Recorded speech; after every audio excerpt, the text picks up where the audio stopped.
Hi, and welcome to College Planning Untangled, where we simplify the college planning process for our families. I'm Kristin Clark. I'm a career exploration coach for 16 to 26-year-olds, and I'm here with Bobby Hood, our SAT ACT coach. Bobby, how are you doing today? Just great. Glad to be here.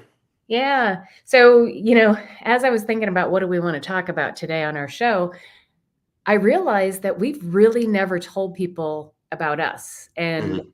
who we are, how we got into all this stuff. So I figured let's change that. Yeah, And that's great. you're on the hot seat today, Bobby. So, yeah. And these are probably going to be fairly easy questions for you. And I know that Sure. you don't mind weaving a story here and there. So I didn't. So for anybody out there listening, I did not tell Bobby what I was going to ask him. So, but Bobby, tell us a little bit about your family. I mean, I know I've met one of your brothers, Mhm. but tell me about all thing the Hoods. Well, sure. Yeah. So I grew up in Dallas, and my family's our roots come from Kentucky. My great uncle, my great grandfather, and great uncle founded a farm out in Kentucky in the early 1900s, and so my father grew up going out and visiting this farm in Kentucky, but he grew up in Midland, and then he ended up becoming an attorney and working in Dallas his whole life, and so so I grew up with two older brothers. Says I was the youngest of three boys, uh, and basically my oldest brother, he's ended up going and after sort of retiring, gone to manage the farm up in Kentucky. And so I've got one brother who lives in Kentucky, another brother went to TCU, and then I followed him and did the same thing and went to Texas Christian University in Fort Worth.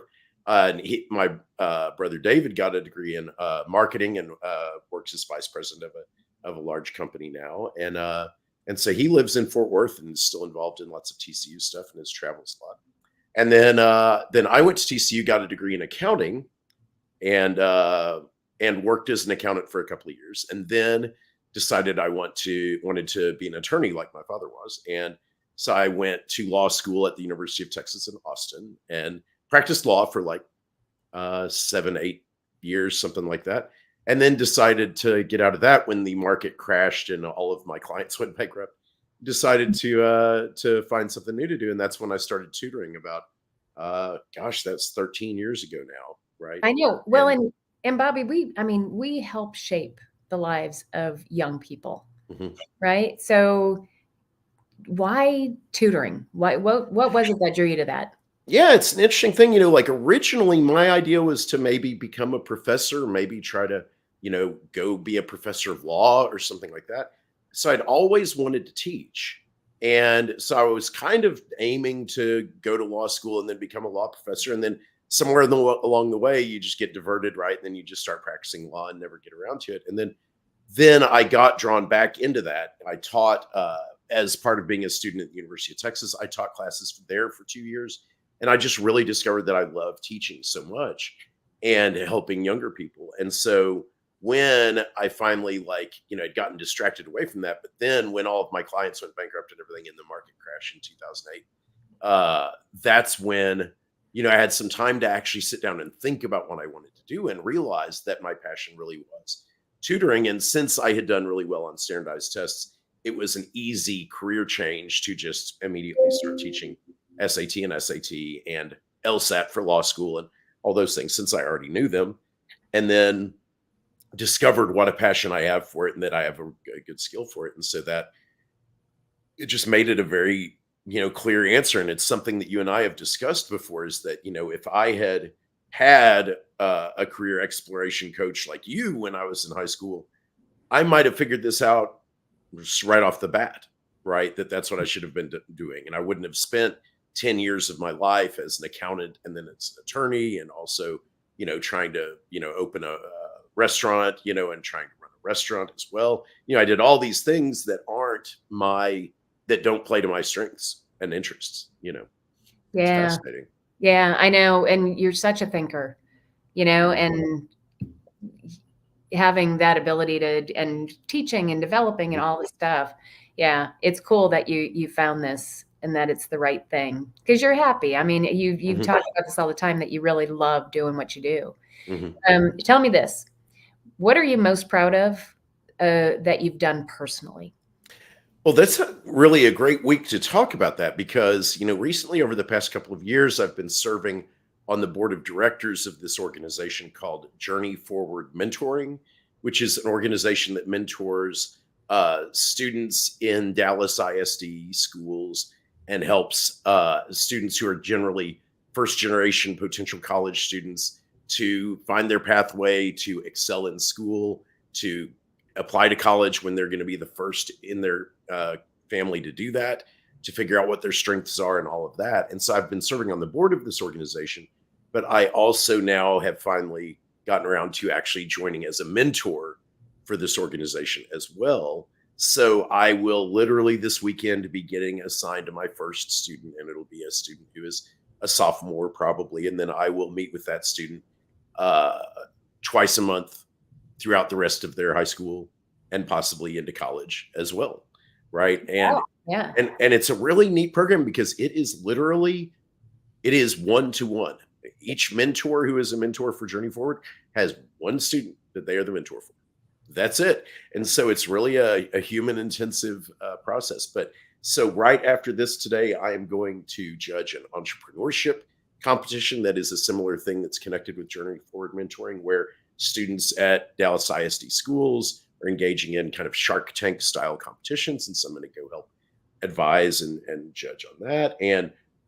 And just yesterday, I did a presentation where I taught SAT2 strategies to a bunch of Journey Forward students at one of the Dallas high schools.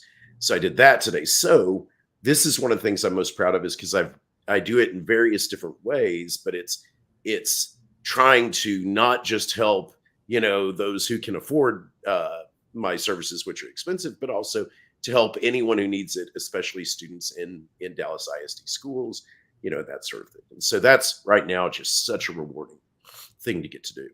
Cool. All right. So now I've got another question. Sure. Have any, and this is the personal side again. Mhm. Do you have any big goals that you're thinking about? I think my biggest goal right now is that, now that the SAT has changed, it's a good time for me to work on, I'm designing a curriculum, a book, maybe an online activity where students can read a book or do activities on my website so that just having one-on-one tutoring with me is not the only pathway that students need to follow. And so there might be a lower cost alternative for students who don't want to, spend that amount of money or time. So that's one of my big goals is to get that curriculum done. I've been working on it, but designing it based on the new SAT, which is so different than the past one. But it is interesting that it is now today, it is so much easier to write and develop questions and materials. It's so much easier to do now than it used to be. It used to be you needed to hire like people to design and typeset your Yeah. questions Yeah. and all that. And now with Adobe Illustrator and things like that, you can make your own test questions very easily. So it's kind of fun. So I'm finally gotten around to do that, and that's my biggest goal right now is to get that completed. Awesome. So, talk to me about what you're most proud of professionally. I think, professionally, it's really interesting that it still seems like, and I have these conversations all the time with tutors. I'm a member of the National Test Prep Association, which includes most of the most successful tutors in the United States and around the world. And we constantly are having discussions about things. And one of the things that I'm just really interested in is that I appear to be different from all the other tutors. Everybody else does these packages of 25 hours and works with students for hours and hours and hours. And somehow I have found that I can get students to their goal scores in 3 or 6 or 8 hours. 8 hours is a very long, longer than my average tutor engagement. A lot of my students are done in 4 or 6 hours. I think they, and I think that my students, they probably do 15 hours of work on their own. and then meet with me for 5 or 10 hours. And I think that opens the door for students to be successful. Not everyone has to be this student who's gonna like meet every Wednesday for their entire high school, career and spend 20. I mean, can you imagine spending Bobby, what a 25 whip. or 40 hours with What a a whip. tutor? I Yeah. don't want to spend 40 hours with me. No, and I'll tell you, that's one of the reasons why I love your program too, and promote it a lot, because one of my strengths is I'm high in individualization, which means everybody is different and everybody does things differently, and it's all good, right? It's all Yeah. right. And to treat everybody the same, especially on something like that, these kids are so busy and have so much to do. Oh yeah. To lengthen that out. And I'm sure there are some kids that's probably good for them. Yeah. But my experience has been the majority, not so much. Yeah. And I mean, I can see the relief in students' eyes when in the first session, I say, okay, look, here's what you're going to do. You need to listen to what I'm saying. You need to meet with me, a few more times. You need to just take a few more tests, and that's all you're going to do. And you're not going to do anything else. And you're going to spend 10 or 15 hours of your life and meet with me for 4 to 5 hours. And that's all you need to do. And I see the relief in their eyes, and they say, well, I can do that. They say, well, I have time for that. I don't have time for a lot more than that, but I have time to do that.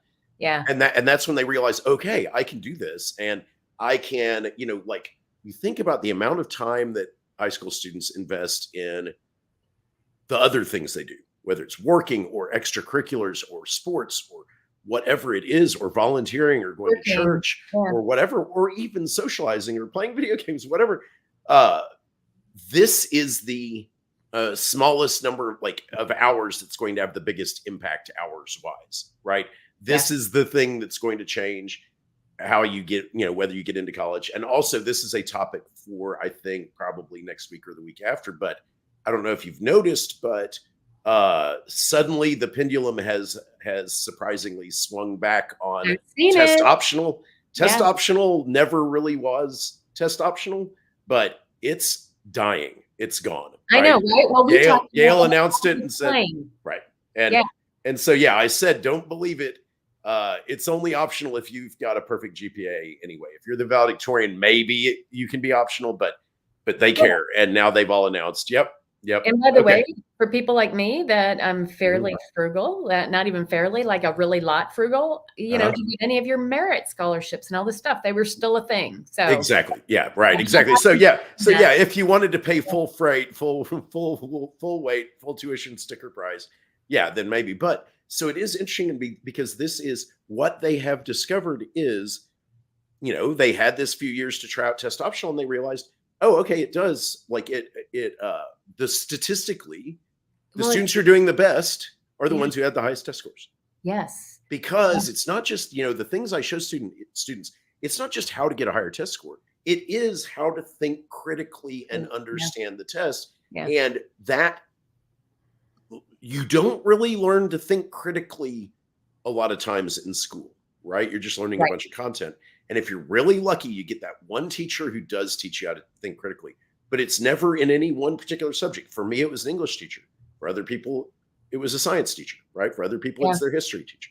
So that's, I think, when you go back, that's the thing I'm really the most proud of, is when students tell me that they, really, that it changed the way they think. And I had one just this week, who, she called me and she said, oh my gosh, it feels like it was last week that we were turning ACT, but she's like, now I'm a senior in college and I'm going to take the LSAT and let's talk about it, and it was like, we were just right there again. But she said, my gosh, college was so much easier because every test I ever took, I knew how to think about it and how to approach it, to think about what the questions meant. And it's so much easier. Speaking of which, Bobby, if people listening have not heard us talk about the ACT and SATs, go back to our YouTube channel, go back to our Facebook pages. I learned a lot, on how to think through those questions. Sure. And I've given them out to a lot of my clients, my student clients, to look at. Okay, one last question. Sure. Just tell us some fun fact about you that other people may not know. Well, this is kind of silly and fun, but a couple of years ago, I made some new friends just randomly who were are very into like singing karaoke. Mhm. And I think a long time ago when I was in my 20s, like one time I got up and sang karaoke, and the friends I was with said, "Oh, that was terrible. Don't ever do that again." Right? Yeah. Uh, because everyone's terrible the first time they ever get up and do karaoke, but I just never Oh, I'm did again. terrible on the 3rd and 4th and 5th try. Right? I Exactly. should not be doing it, but But keep going. right, no, but so I just never did again. And then about a year and a half ago, I ran into these people and they were singing, and then they said, "Well, you should sing a song." And I said, "Well, I'm terrible." And they said, "Well, we're terrible," and so I did, and I was terrible, but I had fun, Yeah. right? And then so I just kept doing this with them on Sundays, and after about 3 or 4 months, I started getting kind of okay.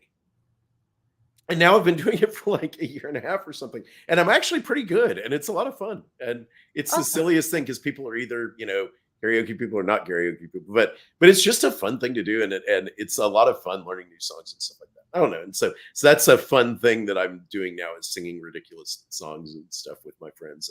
And it's so freeing. And this is that same thing that, that we talk about. Like, you teach students to find their strengths, and sometimes their strength is something they don't know is a strength, right? and Right? Yeah. and just and like, you may love something and you don't have to be great at it. If you love it, that can still be your career, right? And like, the story you always talk about, the kid who wants to design golf courses, right? You love golf. That doesn't mean you have to be a PGA Tour golfer to get to be around golf your whole life, right? If you really enjoy singing, you don't have to be a singer. You don't have to go, be signed by a label to go get sing. You can make your life involve singing if you wanted to. And that's it. It's beautiful. That's Awesome. all. All All right. right. Thank Well, you. thanks so much. Have a great week, and I will talk to you next time. All righty. Talk to you.